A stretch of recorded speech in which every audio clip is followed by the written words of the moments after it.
उत्तराखंड का हरा भरा एक छोटा सा गांव कस्बा रामगढ़ के नाम से।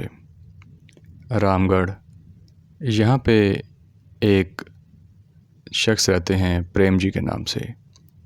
प्रेम जी अब प्रेम जी एक रिटायरमेंट की लाइफ अपनी गुजार रहे होते हैं और हंसी खुशी अपने ज़िंदगी के मामलात चला रहे होते हैं। इनकी छोटी सी एक खेती भी होती है, खेती बाड़ी भी करते हैं, साथ में इससे भी अपनी ज़िंदगी का निज़ाम चलाते हैं और रिटायरमेंट से भी कुछ पैसे इनको आते हैं जिससे इनकी ज़िंदगी का एक अच्छा सफ़र गुज़र रहा होता है। प्रेम जी कुछ दिन पहले ही अपनी बेटी की शादी से फ़ारिग हुए होते हैं।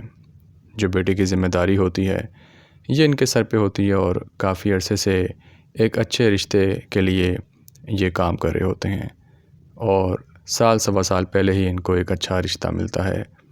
शादी करते हैं अभी कोई 2 महीने पहले और अब ये आराम से चैन से अपनी ज़िंदगी का आगे जीवन गुजारने के सारी काम में मसरूफ़ होते हैं। तो प्रेम जी ने जो शादी की होती है अपनी बेटी की, जिसका नाम है शशि।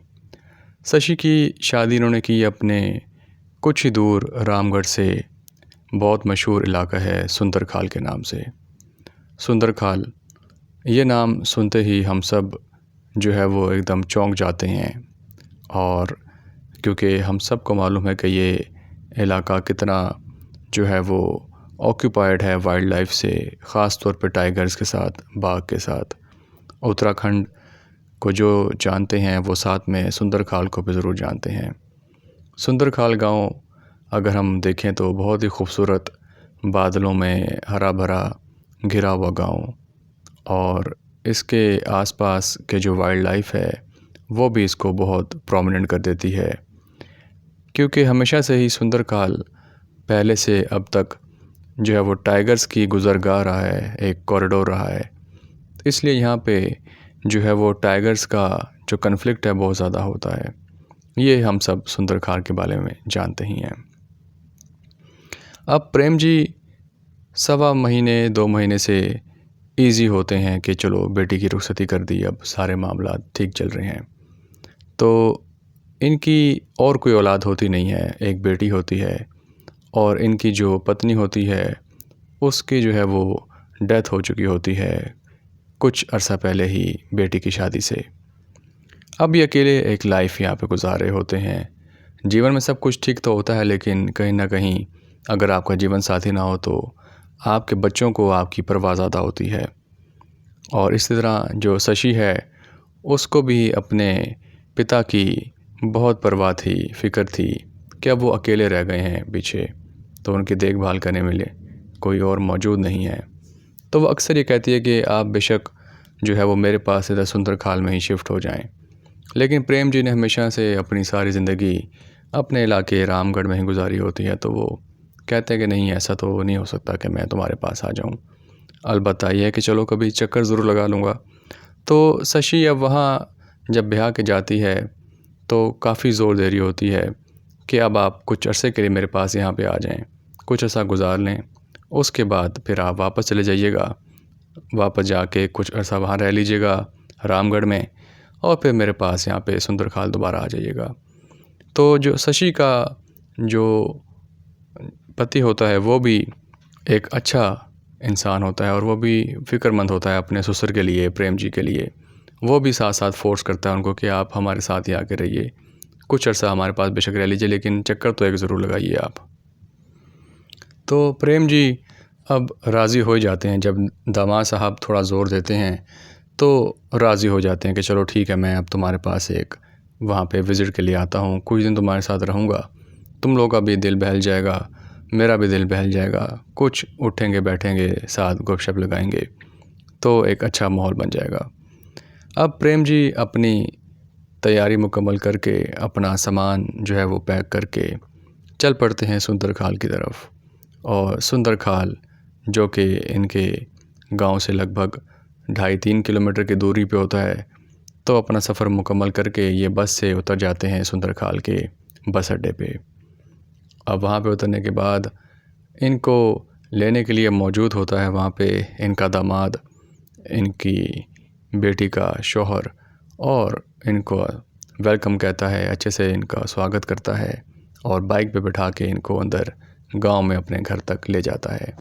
वहाँ पे सभी उसकी बेटी के ससुराल वाले, शशि के ससुराल वाले इनका स्वागत करते हैं, अच्छे से इनका इस्तकबाल करते हैं, इनकी अच्छी आवभगत करते हैं, चाय पिलाते हैं, खाना जो एक रूटीन के मामलात होते हैं, और एक अच्छा बेहतरीन को कमरा मिल जाता है वहाँ पे रहने के लिए।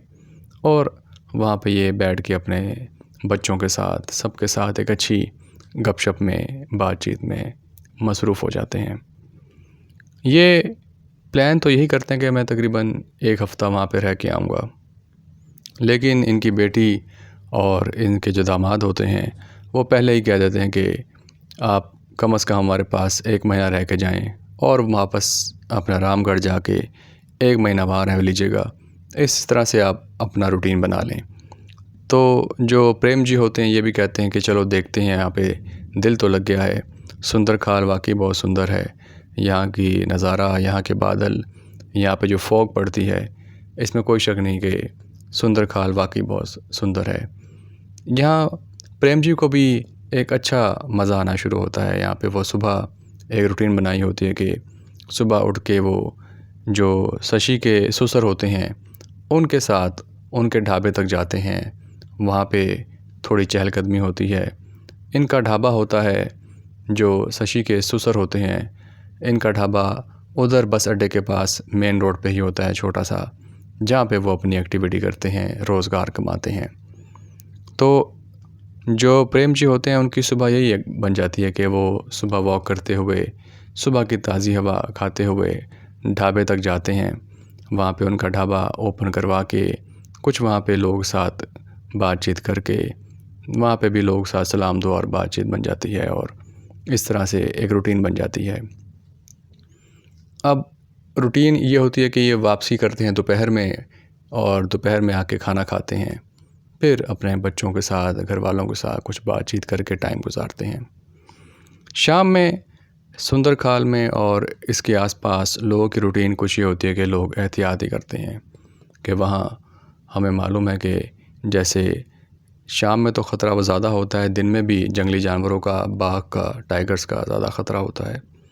अब जो प्रेम जी होते हैं ये शाम में बाहर जाना अवॉइड ही करते हैं, और पहले ही जो शशि और उसके पति होते हैं और जो बाकी घर वाले, उसके ससुराल वाले, वो प्रेम जी को कहते हैं कि प्रेम जी यहाँ पे आप शाम में बाहर ना जाइएगा तो बेहतर है, क्योंकि जंगली जानवरों का ख़तरा है। वो ख़तरा सबके लिए ही है, चाहे यहाँ पे रहने वाले हों या कोई मेहमान आया हो, क्योंकि जानवर तो जानवर है और उससे हमें एहतियात ही बरतनी चाहिए। अब प्रेम जी को भी सब आइडिया तो होता ही है। इस दौरान होता ये है कि जब प्रेम जी एक दिन दोपहर में वापस आते हैं ढाबे पे से, तो प्रेम जी घर पहुंचने के बाद, दोपहर का खाना खाने के बाद, शशि से कहते हैं कि शशि मैं दोबारा अब ढाबे पे जा रहा हूँ। तो उनकी बेटी ये सुन के थोड़ा हैरान हो जाती है कि पिताजी आप दोबारा जा रहे हैं, आपकी रूटीन में तो ये नहीं है, आप दोपहर को आते हैं, उसके बाद शाम में आप घर पे ही होते हैं और दोपहर में वापस नहीं जाते। आज क्या बात है कि आज आपने क्यों जाना है, और आपको पता भी है कि यहाँ पे थोड़ी एहतियात ही बरतनी चाहिए। तो प्रेम जी कहते हैं कि आज एक मैच है, तुम्हें पता तो है, क्रिकेट मैच इम्पॉर्टेंट है। वहाँ पे जो ढाबे पे दोस्त यार कुछ बन गए हैं, और तुम्हारे ससुर भी, तो हम सब की ख्वाहिश है कि हम ये मैच इकट्ठा ही बैठ के देखें। तो मेरी ये ख्वाहिश है कि मैं आज शाम में जाऊँ वहाँ पे, और कोई बात नहीं, कुछ ही दूर ढाबा है, अभी तो दिन का टाइम है, मैं वहाँ पहुँच जाऊँगा और मैच देख के और फिर ढाबा बंद करवा के तुम्हारे ससुर के साथ वापस उनके साथ ही आ जाऊँगा। तो अकेला नहीं होऊंगा, लोग होंगे हमारे साथ, इस चीज़ की मैं एहतियात रखूँगा। तो अभी ये सोच में ही पड़े होते हैं कि शशि कहती है कि आप पिताजी फ़िलहाल जो है वो इसको ना ही रूटीन में लाएँ, क्योंकि देखें यहाँ पे ख़तरा तो होता ही है। अब दोपहर के बाद भी कुछ आइडिया नहीं होता कि कब कौन सा ख़तरा यहाँ पे आ जाए। लेकिन प्रेम जी अपनी बेटी को समझाते हैं कि तुम ऐसे ही परेशान हो रही हो, दिन में तो लोग आते जाते रहते हैं, ऐसी कोई परेशानी वाली बात भी नहीं। खैर शशि चुप हो जाती है, खामोश हो जाती है और कहती चलें ठीक है, कोई बात नहीं, दिन का टाइम है, आपका प्लान भी ठीक है, कि आप चलें अभी दिन में चले जाएंगे और वापसी साथ कर लेंगे, तो ऐसी कोई ख़तरे वाली बात नहीं। वो अपने दिल को कहीं ना कहीं ये समझा लेती है। अब प्रेम जी निकल पड़ते हैं ढाबे की तरफ दोपहर का खाना खा के, और रूटीन के मुताबिक ये चल पड़ते हैं उसी सफ़र से जहाँ से इन्होंने जाना होता है। अब वहाँ पे जब ये जा रहे होते हैं तो ये देखते हैं कि लोगों के बीच चहलकदमी है और इनको कोई ऐसी ख़तरे वाली बात नहीं। अभी तो दिन का टाइम है। ये अपने रूटीन में अपनी उसी पगडंडी पे जो गांव से होती हुई, इनके घरों से होती हुई बाहर मेन रोड की तरफ जा रही होती है, उस पे अपना सफ़र शुरू कर देते हैं। और तवज्जो इसी पे होती है कि बस मैं कैसे वहाँ पहुँच के और सब अपने दोस्तों के साथ बैठ के मैच देखूँ। जो प्लान किया हुआ है खूब यहाँ पे आज महफ़िल लगेगी। दिन में यही सारी बात इनके दिल में चल रही होती है। अभी ये अपने सफ़र पे मुकम्मल ही होते हैं कि इनको थोड़ी थोड़ी सी जो है वो सात झाड़ियों से कुछ आहट सुनाई देती है, जैसे कि कोई भारी कदम, कोई दबे पाँव इनकी ओर जल्दी जल्दी बढ़ता हो, फिर रुकता हो, फिर जल्दी जल्दी बढ़ता हो, रुकता हो। तो इससे थोड़ा प्रेम जी जो हैं वो एक अलर्ट हो जाते हैं, कुछ देखते हैं आसपास नज़र घुमा के, लेकिन इनको कुछ नज़र नहीं आता साथ झाड़ियों में, जो कि साथ बड़े बड़े दरख्त होते हैं और पीछे झाड़ियाँ और उसके आगे फिर खेत होते हैं। तो इनको ये चीज़ एक थोड़ा खटक रही होती है कि ये एक ऐसी आवाज़ है, क्योंकि यहाँ इस इलाके में जंगली जानवरों का राज तो होता ही है और यहाँ पे कोई भी हमला किसी भी वक्त कर सकता है, कोई भी जंगली जानवर। लेकिन इनके दिल में फिर ये एक पॉजिटिव बात भी आती है कि हो सकता है कोई गाय या बैल या जो आम पशु होते हैं, जानवर होते हैं, वो भी हो सकता है। तो ये थोड़ा सा अपने आप को दिलासा दे के वापस चलना शुरू कर देते हैं। अब इनको कोई आवाज़ नहीं आती और ये चलते हैं और ढाबे तक आराम से पहुंच जाते हैं। ढाबे पे पहुंच के ये अपने दोस्तों से, वहाँ जो भाई बने होते हैं, जो ससुर होते हैं शशि के, उनसे मिलते हैं, मैच देखते हैं, खूब हल्ला गुल्ला करते हैं, जो एक एक्टिविटी होती है दोस्तों की महफ़िल में। मैच चल रहा होता है साथ साथ, और अपनी प्रेडिक्शंस, अपने मामलात हम सब जानते हैं कैसे एक बेहतरीन जो है वो माहौल बन जाता है मैच देखते हुए, क्योंकि क्रिकेट जो है वो हम सब की हमेशा जान रहा है।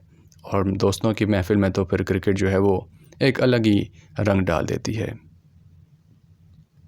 अब मैच का जो है वो तकरीबन एंड हो चुका होता है और शाम जो हो चुकी होती है, बस सूरज की आखिरी किरणें जो हैं वो गिरने वाली होती हैं और अंधेरा आस्ता आस्ता होने वाला होता है। अब यहाँ पे इस एरिया का जो एक खौफ है, एक डर है, वो अपने पीक पे पहुँच जाता है, क्योंकि यहाँ पे जंगली जानवर आसपास शाम में ही निकल आते हैं, ख़ास तौर पे बाघ और ख़तरनाक जानवर। लेकिन यहाँ के जो लोग होते हैं, जो लोकल्स होते हैं, उनको तो आइडिया होता है कि हमने ग्रुप्स में चलना है और हमने या बाइक पे सफ़र करना है, तो कहीं ना कहीं उनका कुछ कॉन्फिडेंस जो है वो ज़्यादा होता है। लेकिन जो कोई मेहमान आता है, जैसे कि प्रेम जी यहाँ पे आए थे, तो वो इस शाम में सफ़र करते हुए घबराते ही हैं, क्योंकि वो लोग जो यहाँ के इनके होस्ट होते हैं, तो वो उनको इस तरह से ही एजुकेट करते हैं कि यहाँ पे आप एहतियात कीजिएगा। और यही डर और खौफ कहीं ना कहीं प्रेम जी के दिल में भी होता ही है।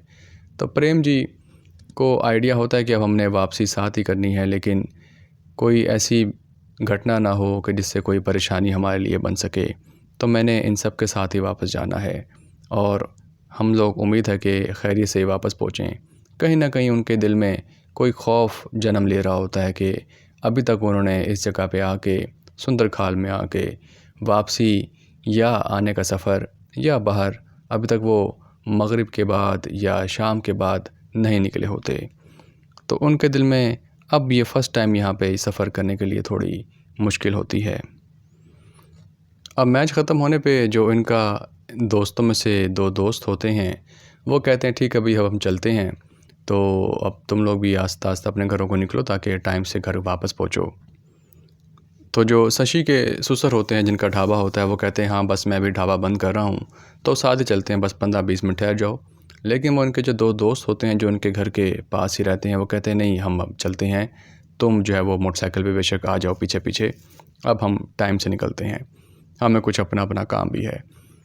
तो जो प्रेम जी होते हैं वो कहते हैं क्यों ना मैं इन दोस्तों के साथ ही घर को हो लूँ, तो अभी अगर आपको ढाबा बंद करने में कुछ टाइम लग जाएगा, आधा पौना घंटा तो लग ही जाएगा, मैं क्यों ना इनके साथ ही चला जाऊं और आप पीछे ढाबा बंद करके रूटीन के मुताबिक आ जाएं, मैं पहले पहुंच जाता हूं।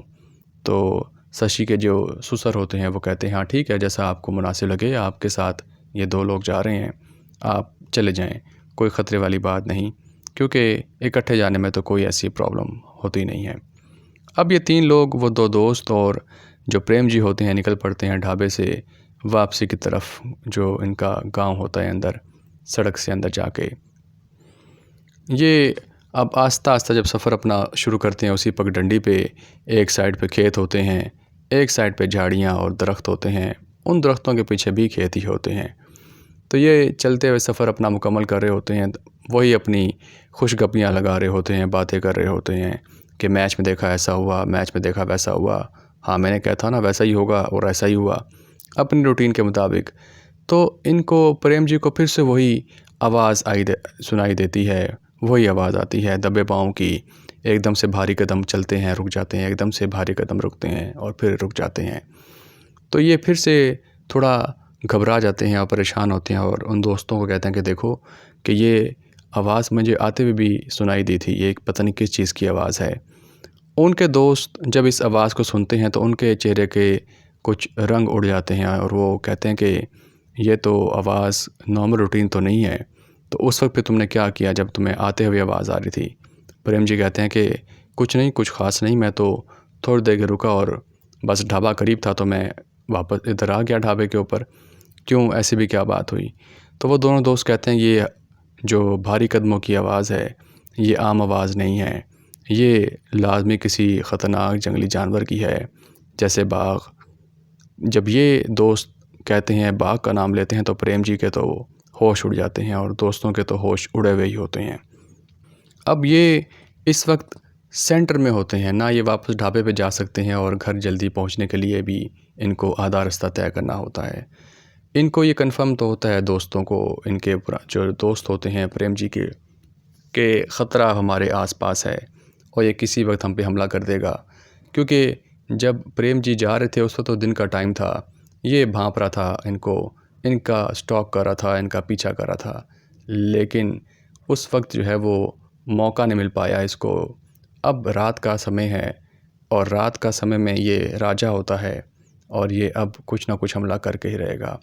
अभी ये सारे बातें कर रहे होते हैं तो उनकी कोशिश होती है कि बस अब जल्दी जल्दी चलो, या आगे या पीछे, जहाँ भी बस चलो। तो ये अपना सफ़र शुरू करते हैं ऊंची ऊंची आवाज़ें निकालते हुए। उनको पता होता है दोस्तों के कि ऐसे मौके पे ऊंची आवाज़ें निकालो ताकि वो डर जाए या उसका ध्यान भटक जाए बाघ का और वो हमारा पीछा छोड़ दे। ये ऊंची ऊंची आवाज़ें निकालते हुए जल्दी जल्दी चलना शुरू करते हैं और कहीं ना कहीं प्रेम जी भी इनके साथ इस तरह करते हैं, आस्ता आस्ता आगे बढ़ते रहते हैं उनकी तरफ, अपने गांव की तरफ बढ़ते रहते हैं। इसी दौरान जो प्रेम जी होते हैं ये एकदम से घबराहट में गिर पड़ते हैं। इनका पाँव किसी चीज़ से लगता है, किसी ठोकर से लगता है, पत्थर से लगता है कि ये गिर जाते हैं, जैसे कि वहाँ पे रोशनी कम हो चुकी होती है। जैसे ही ये गिरते हैं तो एकदम से ये सब घबरा जाते हैं, जैसे किसी शेर ने या बाघ ने इन पे हमला कर दिया है या कोई ऐसी बात हो गई है, क्योंकि होश व आवाज़ तो उनके आधे उड़ चुके होते हैं।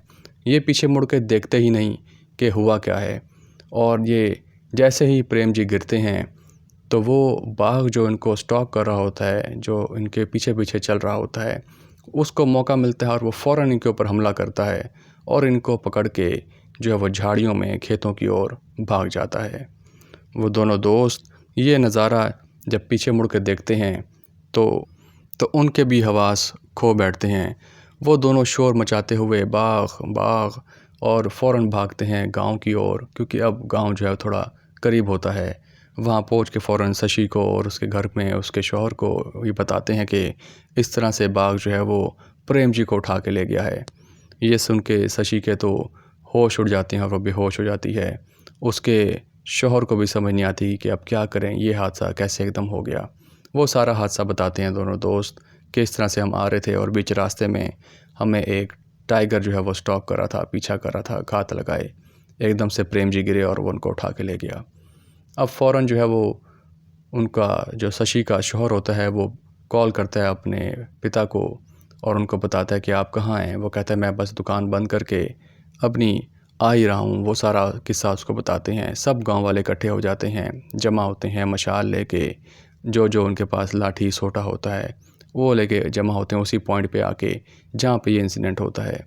वो देखते हैं कि वहाँ पे कुछ उनको ब्लड ट्रेल्स तो मिलते ही हैं और उसके बाघ के भागने के निशान भी होते हैं खेतों की तरफ। लेकिन अब अंधेरा हो चुका होता है और इस चीज़ को कवर करना मुश्किल होता है कि वो कहाँ तक ले गया होगा। ये तो उनको कन्फर्म होता है कि अब प्रेम जी का बचना मुश्किल है। अब बाघ इनको आगे कहाँ ले गया हो इसका आइडिया नहीं।